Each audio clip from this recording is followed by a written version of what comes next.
de ce qui a été dit hier. OK. On va revenir sur certains livres, Ouais. c'est bien, tu vois. OK. Et puis sur évidemment la négritude, on va recommencer en fait, tu sais, c'est comme je te disais, on avait commencé un petit peu la lecture du contexte pour que tu remarques précisément le contexte et puis en plus tu remarques les éléments de détail. Tu avais éventuellement, tu vois, plus des choses un peu comme ça, mais tu sais bien faire ça.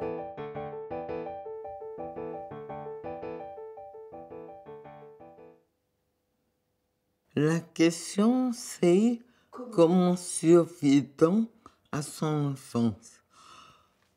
Oui, j'ai été une enfant hypersensible. J'étais très gâtée, très entourée.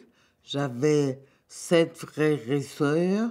J'étais la dernière, donc tout le monde m'entourait et me protégeait. Mais en même temps, tout me faisait mal. À l'école, sur la place de la Victoire, partout j'avais mal.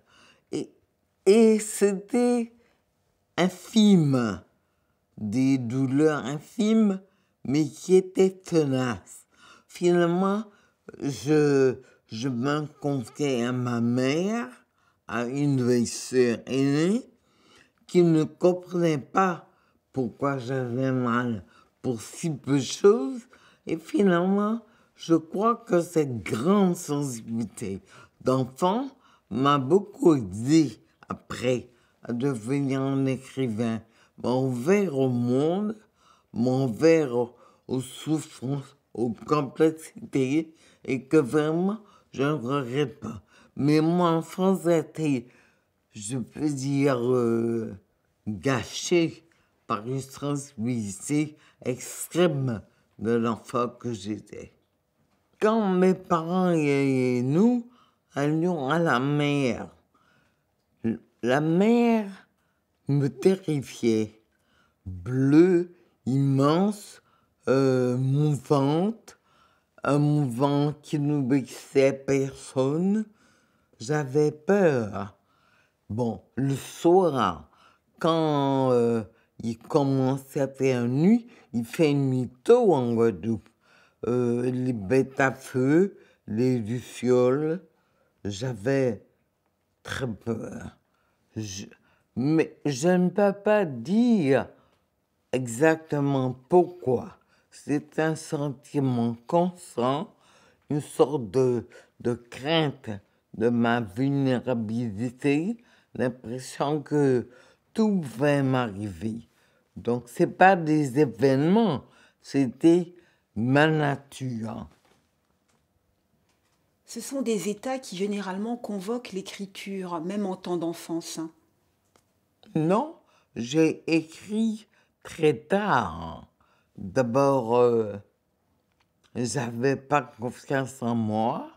Je pensais que j'avais très peu de qualité, très peu de dons, et surtout pas le don d'écrire. Donc, enfant, je n'ai jamais rêvé à devenir un écrivain. D'ailleurs, ce n'est pas un rêve courant.